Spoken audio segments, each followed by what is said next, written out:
ನಿನ್ನೆ ರೋಡಿನ ಚಂದ ನೋಡಿ ಖುಷಿಯಾದ ಪೆಟ್ಟಿಗೆ ತಣ್ಣಗೆ ಒಂದು ಗ್ಲಾಸ್ ಹಾಲು ತಕೊಂಡು ಅದಕ್ಕೆ ಸಕ್ಕರೆ ಹಾಕಿ ಘಟ ಘಟ ಕುಡ್ದು ಮಲಗಿದೆ ಮಾರ್ರೆ.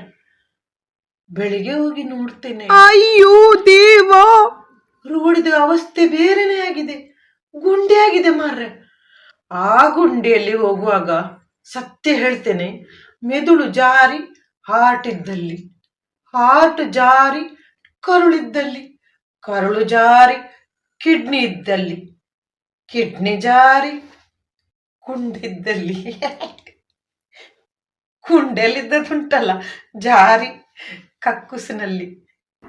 ಕಕ್ಕುಸಿನಿಂದ ಗುಂಡಿಗೆ. ಒಟ್ಟಾರೆ ಇದೆಲ್ಲದರ ತಾತ್ಪರ್ಯ ಏನೆಂದರೆ ಗುಂಡಿಯೇ ಸತ್ಯ, ಗುಂಡಿಯೇ ನಿತ್ಯ. ನಿಮ್ಗೇನು ಅನ್ನಿಸ್ತಾ ಇದೆ?